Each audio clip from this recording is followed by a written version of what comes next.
जनवरी में पूर्वी लद्दाख में एलएसी से लगभग 40 किलोमीटर दूर चीन द्वारा पैंगोंग त्सो पर एक पुल के निर्माण की छवि सामने आई। आप लोगों ने ही जारी किया, आप में से कुछ साथियों ने मीडिया में यह दिखाया था। अरुणाचल प्रदेश के लुंगटाजोर क्षेत्र में पीएलए ने 18 जनवरी को भारतीय क्षेत्र के अंदर 17 वर्षीय भारतीय मीराम तरोन का अपहरण कर लिया था। मैं सिर्फ आप लोगों को याद दिला रहा हूं, इस देश को याद दिला रहे हैं हम लोग कि क्या क्या हुआ। भाजपा सांसद श्री तापिर गाओ, उन्होंने ट्वीट किया कि चीन ने 2018 में भारत के अंदर 3-4 किलोमीटर सड़क बनाई। 26 जनवरी को पीएलए द्वारा युवा लड़के को भारतीय सेना को जब दबाव हुआ आप सबकी तरफ से तो सौंप दिया गया। फरवरी में अरुणाचल से भाजपा सांसद यही तापिर गाओ ने मीडिया को बताया कि मीराम तरोन को पीएलए द्वारा पीटा गया, बिजली के झटके दिए गए और उन्होंने अपनी पार्टी की सरकार से इस मुद्दे को आधिकारिक स्तर पर उठाने का आग्रह किया। ये 3 फरवरी को तापिर गाओ का स्टेटमेंट।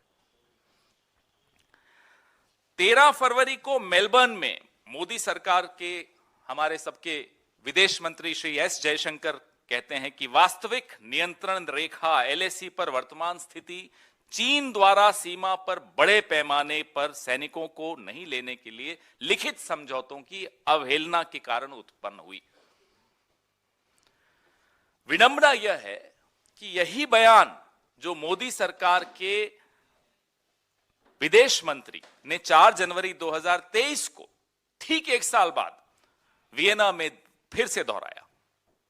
1 साल पहले जो बयान दिया, जो स्थिति बताई, 1 साल बाद भी कमोबेश वही स्थिति एस जयशंकर के बयान जो वियना में दिया गया, अभी इसी महीने की 4 तारीख को दिया गया। मैं बयान पढ़ के सुनाता हूं। भारत ने चीन के साथ सीमाओं पर बल जमा नहीं करने और नियंत्रण रेखा को एक तरफा नहीं बदलने के समझौते किए थे, जिसे उन्होंने एक तरफा करने की कोशिश की है, जिसके परिणाम स्वरूप यह वर्तमान तनावपूर्ण स्थिति है। पूरा 1 साल बीत गया दोस्तों। भारत के लिए सीमाओं पर या तो कुछ नहीं बदला और अगर बदला तो स्थिति बदतर ही हुई है, बेहतर नहीं हुई है। यह स्टेटमेंट मैंने आपको जयशंकर जी का 1 साल पहले का बताया मेलबर्न का, और 1 साल बाद का बताया वियना का अभी 4 जनवरी का। बताइए, इस स्टेटमेंट से ही आपको समझ में आ जाएगा कि कुछ बदला नहीं। 15 फरवरी 2022, फिर से कैलेंडर पे आते हैं, को मोदी सरकार ने फिर से 54 चीनी ऐप्स बैन कर दिए। और इससे पहले जनवरी 2021 में गलवान के बाद आपको याद होगा 59 चीनी ऐप्स बैन किए गए थे। मार्च में चीन के विदेश मंत्री के एक दावे से हम सबको पता चला कि पीएलए और भारतीय सेना के बीच पूर्वी लद्दाख के हॉट स्प्रिंग क्षेत्र में वापसी हुई है। हालांकि विवादित क्षेत्र रीमैपिंग और उपग्रह इमेजरी चीन के साथ पीएलए सैन्य पदों को ही दिखाती। वो कह कुछ रहे हैं, सैटेलाइट इमेज कुछ और बता रही है। सच क्या है? हमारी सरकार ने तो देश के साथ साझा नहीं किया, विपक्षी दलों के साथ साझा नहीं किया, मीडिया के साथ साझा नहीं किया। 3 मार्च को इमेजरी ये को उन्होंने ये स्टेटमेंट दिया। 25 मार्च को चीनी विदेश मंत्री वांग यी भारत के दौरे पर आए, लेकिन मोदी सरकार पीछे हटने के भारत के तर्क को रेखांकित करने में विफल रही। We failed to underline, we failed to assert कि चीनी सेना को, पीएलए को वापस पीछे हटना है इस इलाके से। अप्रैल में बड़ा महत्वपूर्ण डेटा है, भारत चीन व्यापार डेटा क्या दिखाता है? भारत चीन व्यापार डेटा अप्रैल का दिखाता है कि भारतीय आयात 2021-22 में रिकॉर्ड 95 बिलियन अमेरिकन डॉलर था, जिसमें भारत के पक्ष में 73 बिलियन अमेरिकन डॉलर का रिकॉर्ड घाटा था।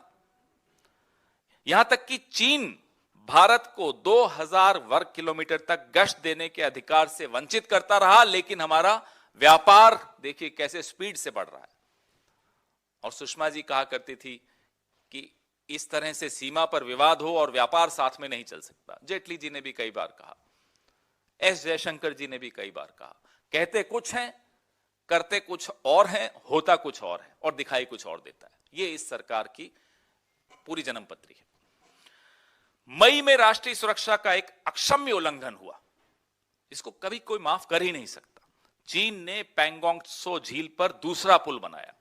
जैसा कि मीडिया रिपोर्ट से पता चला कि चीन पैंगोंग त्सो में बड़ा चौड़ा दूसरा पुल बना रहा है, जिस पर बख्तरबंद स्तंभों को ले जा सकता है।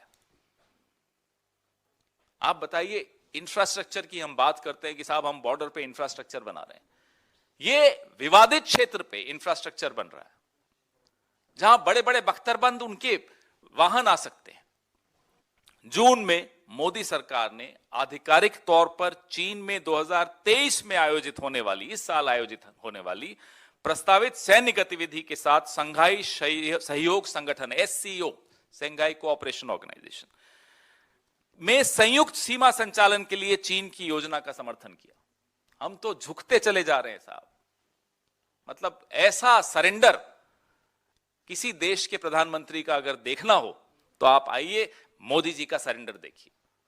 जो आप चाहते हैं, व्यापार चाहते हैं, लीजिए। आगे मैं और बताऊंगा और आपकी भी आंखें खुली की खुली रह जाएंगी कि कैसा सरेंडर है ये। जो सॉलिडारिटी 2023 है, अभी इस साल होना है, उसमें हमने संयुक्त सीमा संचालन के लिए चीन की योजना का समर्थन किया है। कान खोलकर हम सबको सुन लेना चाहिए, क्योंकि ये लोग तो चाहते हैं कि हम अपने आंख, कान, मुंह सब बंद रखें।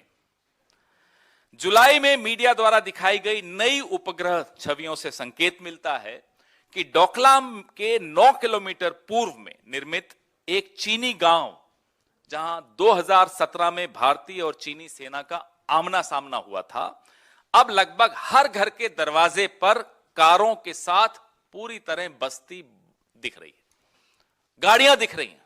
ये सैटेलाइट इमेज में दिख रहा है, ये कोई हम और आप नहीं बोल रहे, सैटेलाइट दिखा रही है। चीन द्वारा 110 स्क्वायर किलोमीटर, वर्ग किलोमीटर क्षेत्र के इस सलामी टुकड़े का जवाब मोदी सरकार ने नहीं दिया, कोई जवाब नहीं दिया गया। अगस्त में विशेषज्ञों की उपग्रह इमेजरी से पता चला कि PLA की सतह से हवा में मार करने वाली मिसाइल साइट डोकलाम के उत्तर में सिर्फ 50 किलोमीटर दूरी पर भारत, भूटान और चीन के बीच में जो ट्राइजंक्शन सीमा क्षेत्र है, जो मार्च 2022 से हो रहा है, अब पूरी तरह चालू। खतरा इतना करीब आ चुका है, अभी तो हम सिर्फ अगस्त तक पहुंचे हैं इस कैलेंडर में। सितंबर में भारत और चीन ने एक संयुक्त बयान दिया। 8 सितंबर 2022 को भारत चीन कोर कमांडर स्तर की बैठक के 16वें दौर में बनी सहमति के अनुसार घोघरा के क्षेत्र में भारतीय और चीनी सैनिक हॉट स्प्रिंग PP-15 ने एक समन्वित और योजनाबद्ध तरीके से हटना शुरू कर दिया है, जो सीमावर्ती क्षेत्रों में शांति और शांति के लिए अनुकूल है। यह एक जॉइंट स्टेटमेंट था, यह सितंबर 2022 को आया था। हकीकत क्या है वो मैं बताता हूं। चीन रॉकी नाला के साथ साथ देप्सांग प्लेन के patrolling point PP-10, PP-11, PP-11A, PP-12 और PP-13 में वाई जंक्शन तक 5 पेट्रोलिंग पॉइंट्स तक भारत की पहुंच को अवरुद्ध करना अभी भी जारी रखे हुए है। जॉइंट स्टेटमेंट कुछ और है, हकीकत बिल्कुल कुछ और। 5 पेट्रोलिंग पॉइंट्स पे जहां 20 अप्रैल 2020 से पहले हमारी फौज पेट्रोलिंग कर पाती थी, गश्ती कर पाती थी, अब वो नहीं कर पा रही। सिंपल, एकदम सहज भाषा में, सरल भाषा में ये हो रहा है। भारतीय गश्ती दल वर्तमान में डेमचौक नाला, चारडिंगला नाला भी जिसको कहते हैं, तक पहुंच से अब वंचित हो चुका है। पहले जा सकता था। ये थोड़ा सा लंबा है, लेकिन आवश्यक इसलिए है क्योंकि राष्ट्र की सुरक्षा का। मीडिया रिपोर्ट से यह भी पता चलता है कि हॉट स्प्रिंग्स और घोघरा पोस्ट में पेट्रोलिंग पॉइंट 15 और पेट्रोलिंग पॉइंट 17A पर चीनी PLA भारतीय क्षेत्र के बहुत अंदर है। भारतीय क्षेत्र जिसको हम अपना मानते हैं, उसके अंदर आ चुका है। भारतीय गश्ती दल हमारे पेट्रोलिंग टीम को 1000 स्क्वायर किलोमीटर, ये हिंदू में आया था, अखबार में आया था, से लेकर 2000 स्क्वायर किलोमीटर तक वंचित कर दिया गया। यह स्थिति है और मीडिया की रिपोर्ट्स हैं, तथ्यों के साथ दिखाई गई हैं, कोई ऐसा नहीं कि कोई हवा में बात कर रहे हैं। अक्टूबर में चीन ने बड़ी बेशर्मी से अपने राष्ट्रपति शी की उपस्थिति में बीजिंग में अपनी कम्युनिस्ट पार्टी की कांग्रेस के great hall of the people में गलवान झड़प का एक वीडियो, नकली प्रचार का वीडियो ऐसा दिखाया गया जो बिल्कुल उसमें तथ्य नहीं थे, वो चलाया। हमने कोई विरोध उसमें नहीं किया। ये 16 अक्टूबर को चलाया गया था, कोई विरोध नहीं किया हमारे यहां से। डिप्लोमेसी में विरोध तो कम से कम आप दर्ज करिए, आपने वो भी नहीं किया। नवंबर में श्री कॉन्चोंग स्टैंजिन, वो उस वक्त जो तत्कालीन भारतीय जनता पार्टी शासित लद्दाख स्वायत्त पहाड़ी विकास परिषद के स्वतंत्र सदस्य, उनका क्या कहना था कि बफर जोन के निर्माण ने स्थानीय लोगों की अपनी पशुओं के लिए चारागाह भूमि तक पहुंच को अवरुद्ध कर दिया है।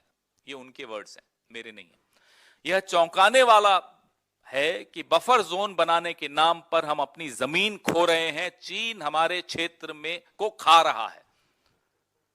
ये हम नहीं बोल रहे, भाजपा शासित लद्दाख स्वायत्त पहाड़ी विकास परिषद के स्वतंत्र सदस्य बोल रहे हैं। दिसंबर में गैर कानूनी घुसपैठ के प्रयास में चीनी दल 9 दिसंबर 2022 को, अभी की बात है, पिछले महीने की बात है, तवांग सेक्टर के यांगत्से क्षेत्र में हमारे सशस्त्र बलों के साथ 17,000 फीट की चोटी पर अवैध रूप से कब्जा करने की दृष्टि से भिड़ गया। जैसा कि बताया गया कि 300 से अधिक चीनी दल हमारे क्षेत्र पर कब्जा करने की नियत एक बड़ी निर्लज डिजाइन के साथ आए थे। हमारे मजबूत सशस्त्र बलों ने अपनी वीरता दिखाई और उनको सफलतापूर्वक खदेड़ दिया।